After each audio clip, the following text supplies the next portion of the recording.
నమస్తే. కొమరం భీం ఆసిఫాబాద్ జిల్లాలో ఒక దారుణమైన సంఘటన చోటు చేసుకుంది.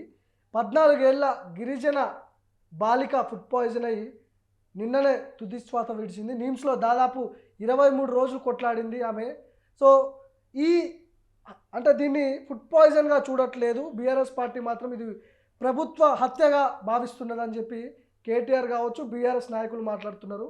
సో కాంగ్రెస్ నాయకులేమో అసలు ఇక్కడ ఫుడ్ పాయిజన్ జరగలేదు, ఆమె వేరే బయట ఫుడ్ తినడం వల్ల ఇట్లా జరిగిందని చెప్పి కాంగ్రెస్ వర్షన్. సో మాట్లాడదాం. నాతో పాటు పెద్దపల్లి ఉషా గారు ఉన్నారు, బీఆర్ఎస్ నేత. నమస్తే ఉషా గారు. నమస్తే అన్న. నేను మొత్తం ఈ సోషల్ మీడియా మొత్తం వైరల్ అవుతా ఉంది. శైలజ 14 ఏళ్ల బాలిక, ఆమె ఫుడ్ పాయిజన్ జరిగింది అని రాష్ట్ర వ్యాప్తంగా అందరికీ తెలుసు.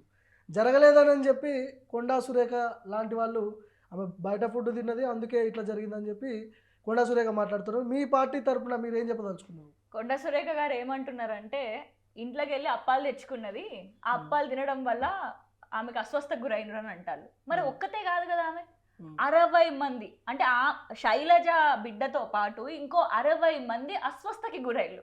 మరి ఆ 60 మంది మొత్తం కూడా బయట వాళ్ళ ఇంట్లోకి వెళ్ళి తెచ్చుకున్న ఫుడ్, బయట ఫుడ్ అయి తినడం వలన అట్లా తయారయ్యారు. మరి అదొక్క ఇప్పుడు వాంకిడి ఆశ్రమ పాఠశాలలో మాత్రమే కాదు కదా, మొత్తం తెలంగాణ రాష్ట్రంలో ఎన్నో గురుకుల పాఠశాలలు ఆ విధంగా ఆ తిండి తినడం వల్ల, అక్కడ ఉండే పురుగుల అన్నం తిండి తినడం వల్ల అస్వస్థకి గురవుతున్నారు. ఎక్కడెక్కడ ఎందుకు నేనే చూసిన నా కళ్ళతోటి. మా పెద్దపల్లి నియోజకవర్గంలో శాస్త్రి నగర్ లో ఫుడ్ పాయిజనింగ్ తోటి దాదాపు 50 మంది పిల్లలు హాస్పిటల్ పాలైపోయారు.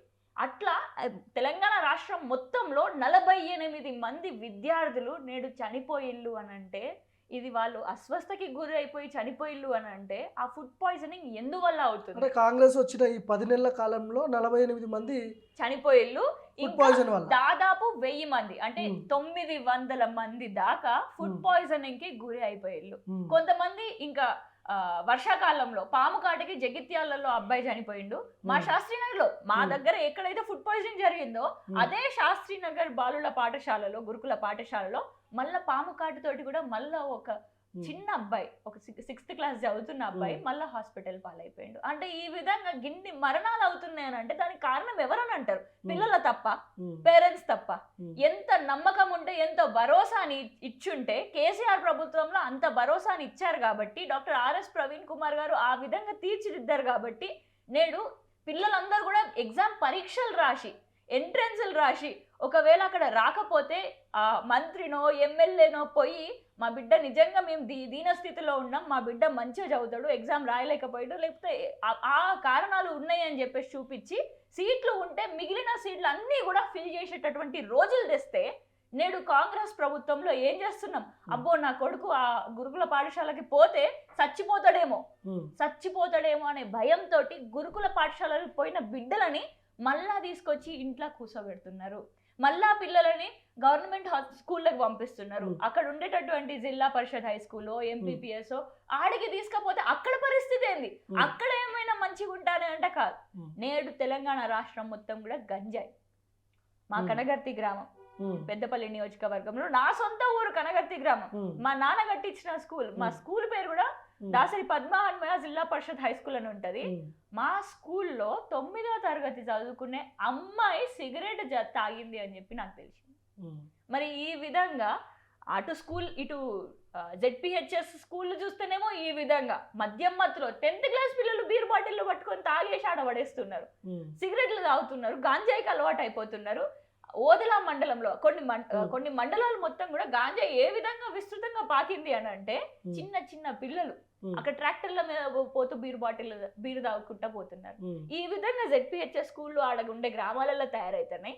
ఈడికి వచ్చేసరికి, గురుకులాలకు వచ్చేసరికి 48 మంది పిల్లలు చచ్చిపోయిళ్ళు, అస్వస్థకి గురవుతున్నారు. 889 మంది నేడు ఫుడ్ పాయిజనింగ్ అయ్యి అస్వస్థకి గురయ్యిళ్ళు. ఇంకా ఎంతో మంది పిల్లలు ఆత్మహత్యలు చేసుకుని రోడ్ల మీదకి వచ్చేళ్ళు.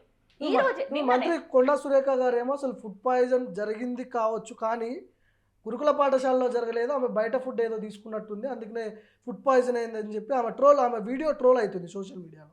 దీన్ని ఎట్లా చూస్తారు? అది ట్రోల్ అందుకే అవుతుంది. ఆమె నిజంగా వాస్తవం చెప్పేది ఉంటే అది ట్రోల్ కాదు, న్యూస్ అవుతుంది. నేడు అది న్యూసెన్స్ అవుతుంది అని అంటే దానికి కావడం కొండా సురేఖ గారే. మరి ఆమె ఇప్పుడు ఆమె సొంత బిడ్డకి ఆ విధంగా జరిగిందని అంటే ఊరుకుంటుందా?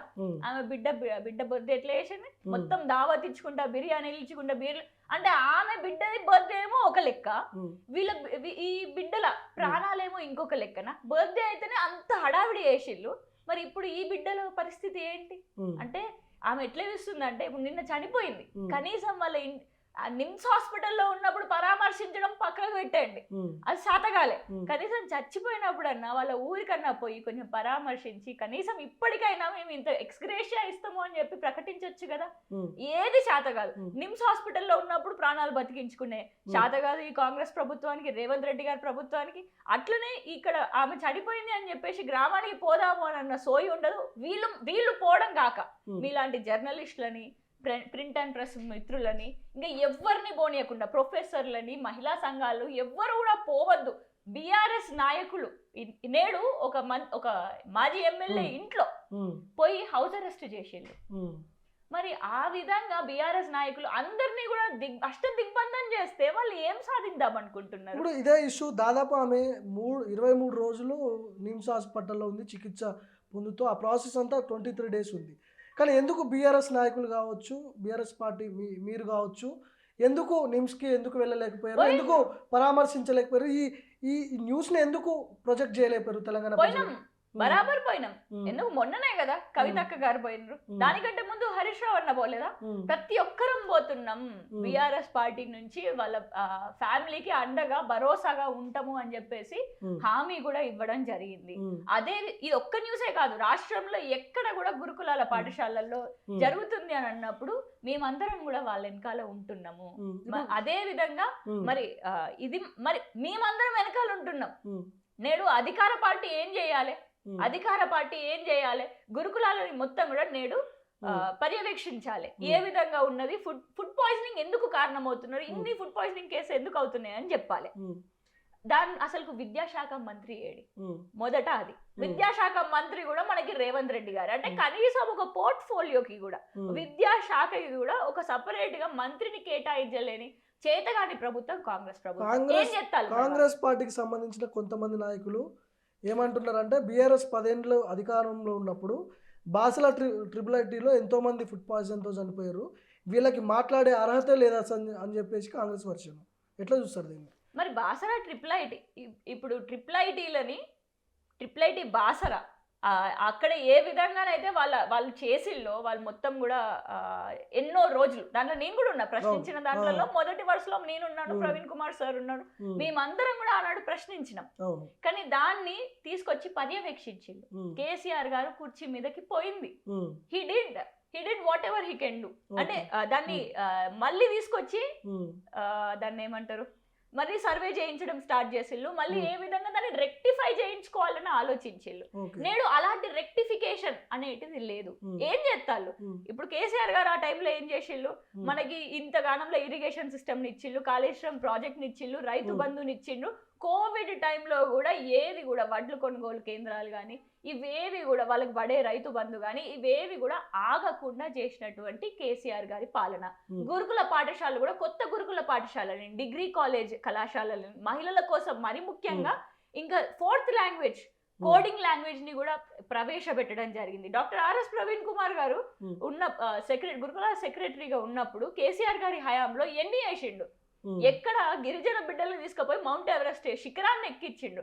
ఆ విధంగా చేసినటువంటి పాలన నుంచి మరి ఆ టైంలో అవన్నీ చేసిండు కేసీఆర్ గారి పాలనలో. మరి కంపేర్ చేసుకోండి, ఇప్పుడు మీరేం చేస్తారు? నేడు కొండా సురేఖ గారు ఏం చేస్తారు? మొన్న మాట్లాడుతుంది కదా, ఏదో చిరుతిండి తినడం వల్ల ఆ విధంగా చనిపోయింది అని చెప్పేసి. ఇంకా 48 మంది పిల్లలు కూడా వాళ్ళు తప్పు చేసడం వల్లనే వాళ్ళు చనిపోయిల్లు అని అంటే మరి నేడు వాళ్ళు ఏం చేస్తారు? ఏం చేస్తుందో తెలుసా? నేను చెప్తా.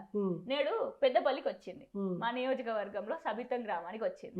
వచ్చి గుడి అభివృద్ధి పనులు అని చెప్పేసి వచ్చింది. మరి గుడి అభివృద్ధి పనులకి అభివృద్ధి ఏం చేస్తుందో ఎంత చేస్తారో నాకు తెలియదు, కానీ దాని అభివృద్ధి చేసే దానికంటే ఎక్కువ వీళ్ళ ఫ్లెక్సీలు ఎక్కువ ఉంటాయి బయట. ఈ ఫ్లెక్సీలకు పైసలు ఎక్కువ అయిపోతాయి అభివృద్ధి పనుల కంటే. మళ్ళీ అభివృద్ధి ఏమన్నా ఉంటుందా అని అంటే మళ్ళా సంవత్సరం తర్వాత తీసుకుంటే గదే ఉంటది, గక్కడే ఆగిపోతుంది. ఒక గోడ ఎక్కువ పోతుంది కావచ్చు, లేకపోతే ఒక ఇటుక ఎక్కువ పెడతారో పెట్టరో కూడా అనుమానాలు ఉన్నాయి. నేడు అవి ఆ అభివృద్ధి పనులు అని చెప్పేసి 4 రూపాయలు వస్తే అది చేస్తే అని చెప్పి మళ్ళీ బ్యాగులు వస్తాయి అని చెప్పేసి ఈ బ్యాగుల గురించి జరుగుతున్న కాంగ్రెస్ ప్రభుత్వాన్ని చూస్తున్నాం. కానీ పేద పిల్లలు చనిపోతున్నారు, నా బిడ్డలు అన్నట్టుగా మాత్రం ఏ కాంగ్రెస్ ప్రభుత్వం కూడా పట్టించుకోలేదు. తెలంగాణ తెచ్చుకుందే నీళ్లు, నిధులు, నియామకాలు. సో ఈ లైన్తో తెలంగాణ తెచ్చుకున్నారు. 10 ఏళ్ళు అయిపోయింది కదా, అయినా కూడా సపరేట్ తెలంగాణ వచ్చిన తర్వాత కూడా గురుకుల హాస్టల్స్లో ఇట్లాంటి పరిస్థితి ఎందుకుంది? ఎందుకు ఎక్కడ మైనస్ అవుతుంది? అధికారుల వైఫల్యమా లేకపోతే అసలు ఏం జరుగుతున్నట్టు? బరాబర్ ఇది కాంగ్రెస్ పార్టీ చేస్తున్నటువంటి చేతగానితనమే. కాంగ్రెస్ పార్టీ చేతగానితనం వల్లనే ఇవన్నీ జరుగుతున్నాయి. విద్యాశాఖ మంత్రి లేడు, హోమ్ మినిస్టర్ లేడు. దీనన్నిటి వల్ల నేడు రోడ్డు బయటకు వచ్చేసి రోడ్డు బయట ఎవరు ధర్నాలు చేస్తున్నారు? పిల్లలు, పేరెంట్స్ గారు అక్కడ ధర్నాలు చేసేది. పిల్లలకి కష్టం అవుతుంది అని చెప్పేసి పిల్లలే నేడు రోడ్డు మీదకి ఎక్కాల్సి వస్తుంది అని అంటే వైఫల్యం అనేది కాంగ్రెస్ ప్రభుత్వందే. ఈ వైఫల్యం కాంగ్రెస్ ప్రభుత్వం వైఫల్యము అని అంటే ఇక్కడ కాంగ్రెస్ పార్టీకి ఓటేసిన ప్రతి ఒక్కరి వైఫల్యం కూడా అని అర్థం చేసుకోవాలి. ఎందుకంటే ఎవరైతే ఓటేసిల్లో ఓట్లు వేసిన వాళ్ళందరం కూడా కాంగ్రెస్ పార్టీ నుంచి ఏం కోరుకున్నాం? 2500 రూపాయలు నెలకి మహిళలకు వస్తాయి అని చెప్పేసి, స్కూటీ వస్తుంది అని చెప్పేసి, 5 లక్షల విద్యా భరోసా కార్డు వస్తుంది అని చెప్పేసి, ఆ విధంగా రైతన్నలకి రైతు బీమా వస్తుంది అని చెప్పి, రైతు భరోసా వస్తుంది అని చెప్పి 15,000 రూపాయలు, 500 రూపాయల బోనస్ ప్రతి వడ్ల పైన వస్తుంది అని చెప్పి, కింటాల్కి రుణమాఫీ జరుగుతుంది అని చెప్పేసి, ప్రతి ఒక్కరికి రుణమాఫీ జరుగుతుంది అని చెప్పి ఇవన్నీ అనుకుంటే నేడు ఆ కాంగ్రెస్ ప్రభుత్వం ఏ ఒక్క పని కూడా చేస్తలేదు అని అన్నప్పుడు ఎవరు ప్రశ్నించాలి? నేడు ఒక గురుకుల బిడ్డ శైలజ అని ఒక 14 ఏళ్ళ అమ్మాయి చనిపోయింది అని అన్నప్పుడు మనం ప్రశ్నించాలా వద్దా? ఓటేసింది మనం, కాంగ్రెస్ పార్టీని గద్దె మీద పెట్టింది మనం. నేడు కాంగ్రెస్ పార్టీ తప్పు చేస్తుంది అంటే ఆ తప్పులో మన భాగం కూడా ఉంది. అందుకే నేడు కాంగ్రెస్ పార్టీ చేసే ప్రతి తప్పులో మన తప్పు కూడా ఉంటుంది. కాబట్టి మనం నేడు కాంగ్రెస్ పార్టీ అధికార పార్టీ ఏం శాతగానంలో లెక్క చేయి ముడుచుకుంది, అట్లనే శాతగానంలో లెక్క మనం చేయి ముడుచుకుంటే రేపు మన బిడ్డలు చనిపోతారు. ఇప్పుడు ఎట్లా న్యాయం జరగాలి? గిరిజన బిడ్డ శైలజకి న్యాయం ఎట్లా జరుగుతుంది? ఎక్స్గ్రేషియా ప్రకటించాలని చెప్పి హరీష్ రావు ఏమో డిమాండ్ చేస్తున్నారు. అసలు న్యాయం ఎట్లా? ఎంత ఎక్స్గ్రేషియా ప్రకటించినప్పటికీ పోయిన ప్రాణం అయితే తిరిగి రాదు కదా, దీనికి ఎట్లా ఏం చేయమంటారు? పోయిన ప్రాణం తిరిగి రాదు, కానీ మిగిలిన బిడ్డలందరినీ ప్రాణాలు కాపాడుకోవాలి కదా. కొంచెం అక్కడ ఉన్న పిల్లలకి శైలజ తల్లిదండ్రులకు కూడా కొద్దిగంత ఆర్థిక ఉపశమనం అని ఉండాలి కదా.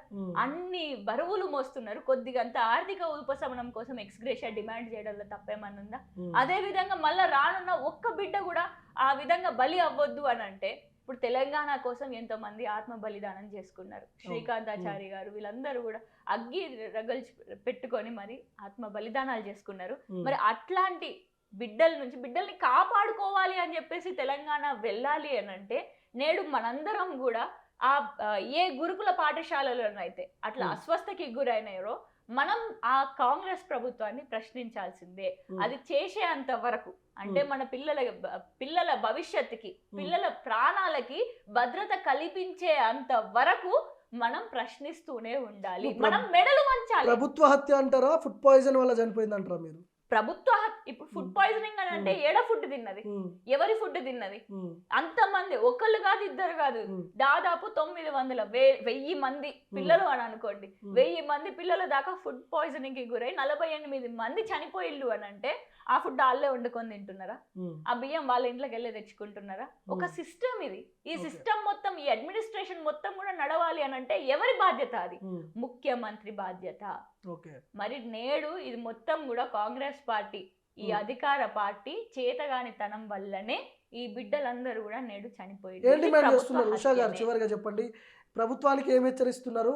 ఇంకోసారి ఇట్లాంటి జరగకుండా ఆపాలంటారా, లేకపోతే గిరిజన బిడ్డ శైలజకి ఎట్లా న్యాయం చేస్తారని ఏం డిమాండ్ చేయదలుచుకున్నారు మీరు? అసలు శైలజ వాళ్ళ తల్లిదండ్రులకి, శైలజని కోల్పోయిన వారికి మేము ఎప్పుడు కూడా వాళ్ళకి ఆ కన్నీరుని తుడవలేము. కానీ కాస్తంత ఉపశమనం దొరకడం కోసం ఎక్స్గ్రేషియా ఖచ్చితంగా 50 లక్షల రూపాయల ఎక్స్గ్రేషియా వాళ్ళ కుటుంబానికి ప్రకటించాల్సిందే. అదే విధంగా మరి మీరు బ్యాగులల్లా అభివృద్ధి పనుల పేర్లు చెప్పుకొని బ్యాగులల్లా తీసుకోవడం కాదు, కరప్షన్లు చేయడం కాదు, స్కాములు చేయడం కాదు, ఒక తెలంగాణ రాష్ట్రాన్ని ఒక సర్కస్ లెక్క నడిపించడం కాదు, బాధ్యత రహితంగా ఒక ప్రభుత్వం నీ బిడ్డ అని అనుకొని ప్రతి ఒక్క బిడ్డని నా బిడ్డ అని అనుకొని నీ బిడ్డని ఏ విధంగా అయితే చూసుకుంటావో ఆ విధంగా గురుకులాల్లో ఉండే బిడ్డని ప్రతి ఒక్కరికి కూడా ఇప్పుడు పెట్టేటటువంటి నాసీ రకం కాదు. డాక్టర్ ఆర్ఎస్ ప్రవీణ్ కుమార్ గారు గురుకుల సెక్రటరీగా ఉన్నప్పుడు కేసీఆర్ గారి హయాంలో ఏ విధంగానైతే చికెన్లు, గుడ్లు, ఓట్స్ ఇవన్నీ పెట్టిల్లో, ఫ్రూట్స్ ఇవన్నీ పెట్టిల్లో ఆ విధంగా అలాంటి నాణ్యత గల భోజనం మన బిడ్డలకు పెట్టాలి. అదే విధంగా పర్మనెంట్లు బిల్డింగ్లు గురుకుల బిడ్డలకి ఏర్పాటు చేయాలి. ఎందుకంటే ఎంతో మంది ఈ పర్మనెంట్ బిల్డింగ్లు లేక ఆ అద్దె బిల్డింగ్లో ఉండి అది సరిపోని చాలని వసతుల మధ్యలో వాష్రూమ్లు చక్కగా ఉంటలేవు, కంపు కొట్టే వాష్రూమ్లు, వర్షాకాలంలోనైతే వర్షం పడితే కిటికీలు లేక రూమ్ లోపలికి వస్తే పిల్లలు 5వ తరగతి చదువుకునే పిల్లలు దాని గుడ్డను తీసుకొని తుడిచేటటువంటి పరిస్థితి. క్లాస్ రూమ్లలో ఒకటే క్లాస్ రూమ్ లో పడుకుంటున్నారు, ఒకటే క్లాస్ రూమ్ లో చదువుకుంటున్నారు. ఇప్పుడు బీఆర్ఎస్ హయాం అయిపోయింది, ఇప్పుడు ఉన్నది కాంగ్రెస్ ప్రభుత్వం అధికారంలో. బీఆర్ఎస్ ప్రభుత్వం చేసిన దానికంటే ఒక మెట్టు ఎక్కువ ఎట్లా చేయాలి అని చెప్పేసి ఆలోచించి ఈ విధంగా పర్మనెంట్ బిల్డింగ్లు చేయించుకుంటా, అభివృద్ధి పనులు చేయించుకుంటా పిల్లలని, ఇప్పుడు ఉండే ప్రతి ఒక్క పిల్లలను మన తెలంగాణలో కంపెనీ ఓనర్ల లెక్క చేయండి, తీర్చిదిద్దండి. వాళ్ళ పేద బిడ్డలు, ఆ పేద బిడ్డలని తీసుకుపోయి కోటీశ్వర్లుగా ఎట్లా చేయాలి, కోడింగ్లు నేర్పించి కోటీశ్వర్లను చేయించండి. మరి ఈ విధంగా ప్రణాళికతోటి ముందుకు తీసుకుపోయినప్పుడు మాత్రమే, ఈ అడ్మినిస్ట్రేషన్ మంచిగా ఉన్నప్పుడు మాత్రమే మన తెలంగాణని భవిష్యత్తులో మనం సస్యశ్యామలంగా ఉండే తెలంగాణని చూడగలుగుతాం. సంతోషంగా ఉండే విద్యార్థులతోటి మంచిగా నవ్వుతూ ఉండేటటువంటి కుటుంబాలను చూడగలుగుతాం. మరి ఒకనాడు 1300 మంది విద్యార్థులు చనిపోయిందంటే ఈ విద్యార్థుల భవిష్యత్తు కోసం, ఈ చిన్నారుల భవిష్యత్తు కోసం వాళ్ళు మరణించిళ్ళు. నేడు ఆ మరణాలకి శాంతి కావాలి అని అంటే కూడా మనం నేడు మన బిడ్డలకి, మన చిన్నారులకి మంచి భవిష్యత్తును అందించాలంటే ఈ గురుకులాలే చక్కగా పడాలి. లేకపోతే ఈ తెలంగాణని చేత్తోటే మనం మన తెలంగాణ తల్లిని నరుక్కున్నట్టయితే. ఒకనాడు ఇదే కాంగ్రెస్ పార్టీలో ఉన్న లీడర్లందరూ కూడా వాళ్ళందరూ కూడా చేతగాని వాళ్ళుగా అని అన్నారు. ఎందుకంటే ఈ కాంగ్రెస్ పార్టీ కొన్ని దశాబ్దాలు మన భారతదేశాన్ని పాలించింది. భారతదేశాన్ని పాలించినప్పుడు కొన్ని మంచి జరిగింది, కొన్ని చెడు జరిగినాయి. ఆ చెడు వాటిలలో ఎమర్జెన్సీ కూడా ఎంతో భయభ్రాంతులకి గురి చేసిన సంఘటన. కానీ ఆ మంచి జరిగిన దాంట్లో నుంచి కూడా మనం కొంతమంది నాయకుల నుంచి నేర్చుకోవచ్చు. లాల్ బహదూర్ శాస్త్రి లాంటి నాయకుల నుంచి మనం నేర్చుకోవచ్చు. ఆయన రైల్వే మినిస్టర్ గా ఉన్నప్పుడు ఇదే మహబూబాబాద్ మన తెలంగాణ ప్రాంతంలోనే ఒక రైల్వే ఇన్సిడెంట్ జరిగింది. 150 మంది ఆ రైల్ నుంచి ఒక దాంట్లో పడిపోయి, ఒక చెరువులో పడిపోయి చనిపోవడం జరిగింది. అప్పుడు చనిపోయినప్పుడు ఆయన రాజీనామా చేసిండు. ఆ రాజీనామాను యాక్సెప్ట్ చేయలే. కానీ మళ్ళా నెక్స్ట్ టైం మళ్ళా తమిళనాడులో ఇదే ఇన్సిడెంట్, ఇదే రైల్ ప్రమాదం జరిగినప్పుడు మళ్ళా 150 మంది చనిపోయినప్పుడు ఆయన మళ్ళా రాజీనామా చేసిండు. అప్పుడు కాంగ్రెస్ పార్టీ అంగీకరించింది. కానీ నేడు ఉండే అట్లాంటి నాయకులు ఇప్పుడు ఉన్నారంట. అట్లాంటి నాయకులు ఈ జనరేషన్ లో ఉండొచ్చా? అట్లాంటి నాయకులు, బాధ్యత రహితంగా నడుచుకునే నాయకులు నేడు మన తెలంగాణకి కావాలి, భారతదేశానికి కావాలి. ఎందుకంటే ఆ నాయకులను చూసే మేము అందరం పెరుగుతున్నాం. అట్లాంటి బాధ్యతాపరితంగా నాయకులు ఉంటేనే నేడు ఒక మంచి నాయకులు ఉంటేనే మంచి రాజకీయాన్ని చూడగలుగుతాం. మంచి రాజకీయం ఉంటేనే రాష్ట్రం ముందడుగు వేస్తుంది, భారతదేశం కూడా ముందడుగు వేస్తుంది. మరి నేడు ఇక్కడ ఉన్న గురుకుల పాఠశాలలన్నిటికీ కూడా ఎవరు కారణం అందిస్తే మంత్రి శాఖ ఎవరి చేతుల్లో ఉంది? ఈ రాష్ట్రాన్ని ఎవరు నడుపుతున్నారు? ముఖ్యమంత్రి రేవంత్ రెడ్డి గారు. మరి ముఖ్యమంత్రి రేవంత్ రెడ్డి గారు మీరు నిజంగా బాధ్యత తీసుకున్నారు, తెలంగాణ రాష్ట్రాన్ని ఒక మంచి అడుగులో పెడదాము అని అనుకున్నారంటే బాధ్యత తీసుకొని మీరు రాజీనామా చెయ్యండి. కీలక శాఖలన్నీ కూడా ముఖ్యమంత్రి దగ్గరే ఉన్నాయి. విద్యాశాఖ కావచ్చు, హోంమంత్రి కావచ్చు, ఇవన్నీ చాలా కీలకమైన శాఖలు. ఎందుకు ఇప్పటి వరకు మంత్రివర్గ విస్తరణ జరగలేదు? ఏం జరుగుతుండొచ్చు? చేతగానితనం వల్లనే అన్న. చేతగాని అట్టర్ ఫెయిల్యూర్ ఆఫ్ కాంగ్రెస్ ప్రభుత్వం. కాంగ్రెస్ ప్రభుత్వం ఏం ఆలోచించాలి? ఇప్పుడు తెలంగాణ రాష్ట్రంలో 119 నియోజకవర్గాలు ఉన్నాయి, ఎన్నో పనులు చేసేటివి ఉన్నాయి. ఈ 119 నియోజకవర్గాలని పెంచాలి. ముందు అడ్మినిస్ట్రేషన్, ఇంకా లోతైన అడ్మినిస్ట్రేషన్, బలమైన అడ్మినిస్ట్రేషన్ కావాలంటే ఈ నియోజకవర్గాలను పెంచాలి. ఇప్పుడు మహిళా బిల్లు ఉంది, ఆ మహిళలకి రిజర్వేషన్ అనేది కల్పిస్తామనేది మన కేంద్ర ప్రభుత్వం చెప్తుంది. మరి ఆ మహిళా బిల్లుకు, ఆ మహిళా రిప్రజెంటేషన్ కోసం వాళ్ళు పోరాటం చేయాలి. అంటే ఎప్పుడు మనం అమలు చేసేది అని చెప్పేసి, ఆ మహిళలకి ఇంకెప్పుడు మనం ఇచ్చేది అని చెప్పేసి వీళ్ళు అడగాలి. మరి ఇవన్నీ చేయాలి. వీటన్నిటితో ఇవన్నీ మన రాష్ట్రాన్ని ముందడుగు ఎట్లా తీసుకుపోవాలని చెప్పేసి రాష్ట్ర రాజకీయాలు వాళ్ళ హామీలు వాళ్ళు మేనిఫెస్టోలో ఇచ్చిన ఆ 6 గ్యారంటీలని అమలు చేసుకుంటూ ఆల్రెడీ కేసీఆర్ గారి హయాంలో ఏ విధంగానైతే అన్ని సంస్థలు ఏ విధంగానైతే ఉన్నాయో ఆ విధంగా, అంటే ఇప్పుడు రైతు బంధు అనేది మనకి ఇచ్చారు, రుణమాఫీ అనేది జరిగింది, ఇవన్నీ ఏ విధంగానైతే చేసిల్లో ఐకేపీ సెంటర్లు పెట్టి ప్రతి ఒక్క చివరి గింజ వరకు కొనుక్కునే విధంగా ఏ విధంగానైతే చేశారో ఆ విధంగా పెన్షన్ 2000 రూపాయలు ఇచ్చారు. ఈ విధంగా ఇప్పుడు అవన్నీ ఇచ్చుకుంటూనే దానికంటే ఒక మెట్టు ఎక్కువ ఎట్లా ఎదగాలి అని చెప్పి ఇప్పుడు వచ్చిన కాంగ్రెస్ ప్రభుత్వం ఆలోచించాలి. మరి ఇవన్నీ చేస్తేనే మనం రానున్న రాజకీయాలని కూడా ఒక మంచి దారి వైపు మంచి నాయకులని మనం తీర్చిదిద్దుతున్న వాళ్ళం అవుతాం. కాబట్టి నేను చివరిగా కోరేది ఏంటి అంటే దీని అందరికీ బాధ్యత ఎవరు? చేతులు దులుపుకుంటే మాత్రం ఇది నడవదు. ఈ పిల్లలందరికీ కూడా చనిపోయిల్లు అని అంటే ఈ మరణం జరిగింది అని అంటే వీళ్ళందరూ చనిపోయిల్లు అని అంటే అది మీ మెడకే చుట్టుకుంటుంది. మరి మీ చేతుల్లో మీ బాధ్యతని సక్రమంగా నెరవేర్చకపోవడం వల్లనే నేడు 48 మంది పిల్లల మరణాలని మనం చూసినాం. మరి వీళ్ళ బలికి కారణమైంది కాంగ్రెస్ ప్రభుత్వమే, రేవంత్ రెడ్డి గారు మాత్రమే. కాబట్టి ఆయన తక్షణమే విద్యాశాఖ మంత్రి కూడా ఆయననే. కాబట్టి నేడు ఆ పోర్ట్ఫోలియోలో ఉన్నటువంటి బాధ్యతగా ఒక ముఖ్యమంత్రి నడుచుకున్నప్పుడే ప్రతి ఒక్క ప్రజలు కూడా బాధ్యతగా నడుచుకుంటారు. మరి ఆ బాధ్యత తీసుకొని తక్షణమే ఆయన రాజీనామా చేయాలి అని చెప్పి కూడా మేము డిమాండ్ చేయడం జరుగుతుంది. Thank you. ఓకే, సో ఇది మొత్తానికి ప్రభుత్వ వైఫల్యంగా భావిస్తుంది బీఆర్ఎస్ పార్టీ, ప్రభుత్వ హత్యనే అని ఉషా గారు చెప్తున్నారు. ఇక్కడైనా గురుకుల పాఠశాలలో ఇట్లాంటి సంఘటనలు జరగకుండా చూడాలి, కాంగ్రెస్ ప్రభుత్వానికి త్వరలోనే బుద్ధి చెప్తామని చెప్పి మాట్లాడుతున్నారు. శైలజ కుటుంబానికి ఆర్థిక సహాయం చేయాలని కూడా డిమాండ్ చేస్తున్నారు. చూద్దాం ప్రభుత్వం ఎట్లాంటి ఎస్గ్రేషియా ప్రకటిస్తుంది, ఆదుకుంటుందా లేదా. ఒకవేళ ఆదుకోకపోతే బీఆర్ఎస్ పార్టీ దీన్ని ఎంతగానో ముందుకు తీసుకొచ్చి కార్యక్రమాలు చేసే అవకాశాలు ఉన్నాయని కూడా చెప్తున్నారు.